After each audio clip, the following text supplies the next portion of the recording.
When I was a kid, we had a next door neighbor, and she was from Norway. And I remember when they moved in, I went over, I was so excited, and I went over to introduce myself and to meet this new neighbor. And I remember when I asked her her name, I couldn't understand it. And her name was Virgulin. So now as an adult, I can tell you, her name was Virgulin.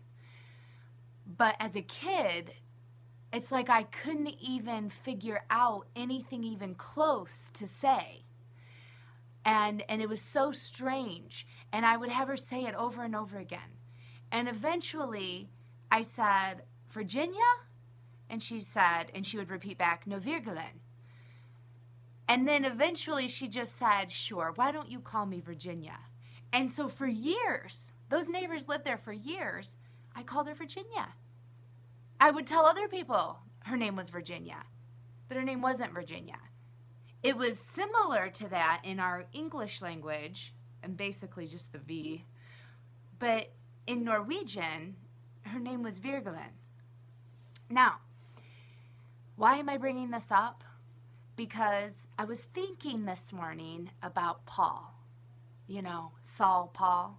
The Saul, Paul transformation. I bet we've all heard a few sermons on the Saul, Paul transformation. And what we've been taught is that Saul, when he was the terrible, horrible Pharisee persecuting the Christians, he was Saul. But then once he was blinded and he saw the light and that transformation happened, that his name was changed to Paul. It wasn't. Go ahead, research it yourself. It never says that God changed his name. You know, like God changed Jacob's name to Israel and it says that. It doesn't say that for Paul. But see, when we actually look at the context of it, Saul's name, Hebrew, Aramaic, was Saul. But Saul worked with and taught and ministered to not the Hebrew world, not the people who spoke Aramaic, but the Greeks. And he traveled around to the Roman world, and Saul was a different name, and he went by Paul. And Acts even tells us, it says Saul, who also was known as Paul.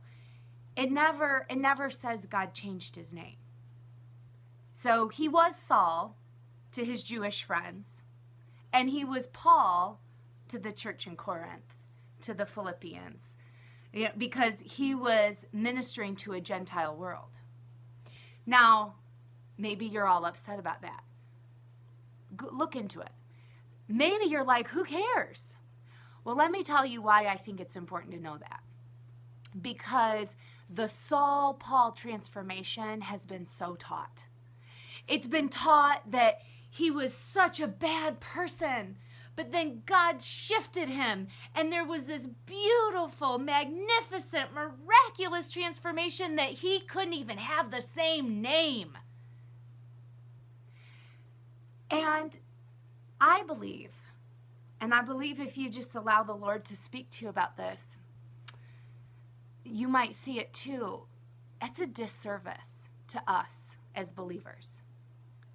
The Saul-Paul transformation teaching sets us up for failure, to be disappointed in ourselves, to be ashamed of ourselves when we don't have the miraculous transformation, when we're still struggling.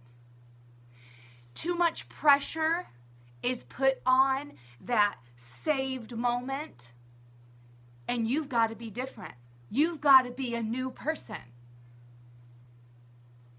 But what's interesting is just yesterday I was in a doctor's office, and it said the healing process is a process, not an event. Yet, I believe, for the most part, Christian idea is it's a transformation. It's an event. You got saved, and now it should look like this, and now you should behave this way, and now this shouldn't happen, and this shouldn't happen. But the reality is, when you allow the Lord to heal your heart, when you let love invade, it's a process. It's not an event. And you should be able to look back over your life and see how you have transformed. But not night to day, not instantaneously. And when we put that pressure on people, whether we're putting it on other people, whether we're putting it on ourselves of, I've got to be different, I've got to be transformed, we're setting ourselves up for failure, because we are being transformed. We are growing. We are learning. We are changing. But some days are rough. Some days we mess up. And even when we look at the fantastic story in Acts about Saul, the instantaneous event, that all of a sudden he's knocked down and he's blinded, and then there's this revelation that happens, and then he's healed and he's given his eyesight back. What a fantastic story. Here's where I'm going to push a little bit. Isn't it weird that Paul never mentions that? Paul didn't write Acts. Luke did. In fact, Acts is really just like Luke part 2. But Paul, such a whoa event. He never talks about that. He does talk about being transformed. He does talk about Jesus revealing himself to Paul. And we know that really it wasn't so instantaneous. We even see when we look at the letters that Paul wrote, in the order he wrote them, he changes. He evolves. He grows in his understanding. He's human. And he never mentions that event. So it makes you have to wonder, did that event in Acts really, literally happen? Or is there some figurative language going on where the author, Luke, is expressing how blind Saul was? We use that expression even in our culture, in this century. Oh, they're so blind to what's going on. They're not literally blind, but they're blind to what's happening. And so even that we have to look at, is there more? Is there more than just some facts of a fantastic, miraculous, crazy event? Maybe it wasn't an event.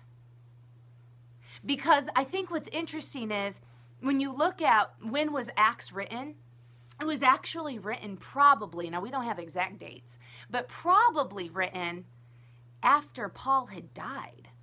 So Paul never mentions this blinding experience. And then it's after Paul's death that it's documented, this great transformation story.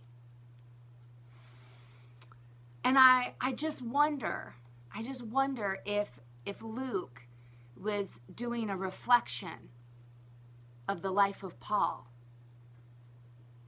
and used those literary tools to express it. Why? Again, why? Why do we care? Because our experience with love,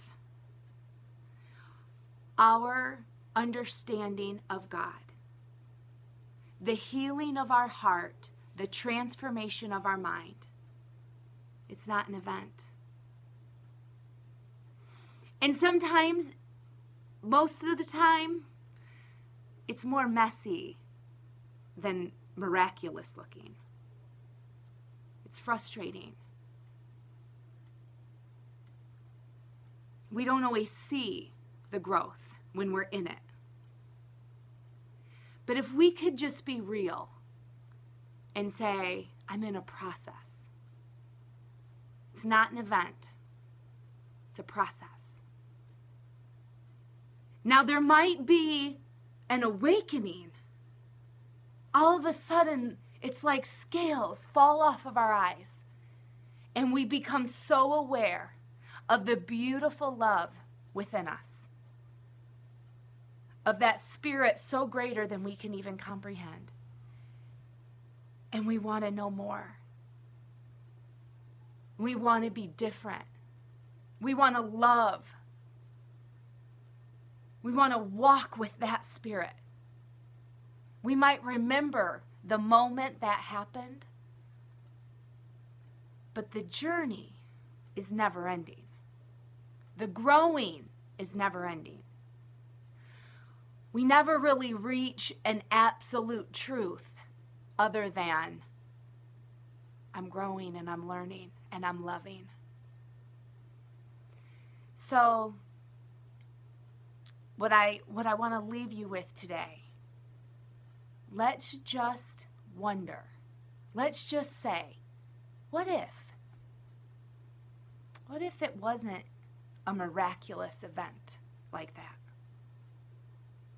What if that really literally didn't happen?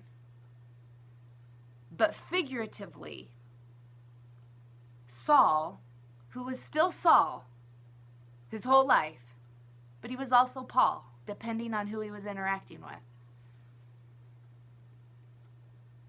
He woke up to the spirit that was within him, like scales falling off of his eyes. And he saw something new and he saw something different. And the transformation started, but it never ended. Let the healing of your heart be a process. Every minute of every day. Let go of the event concept. Lay down the pressure of the Saul-Paul transformation. The Heidi that I am today is not the Heidi I was a year ago. It's not the Heidi I was 10 years ago. But I'm still Heidi. And the Heidi that I am tomorrow, I hope is a little different than the one I am today. Be blessed.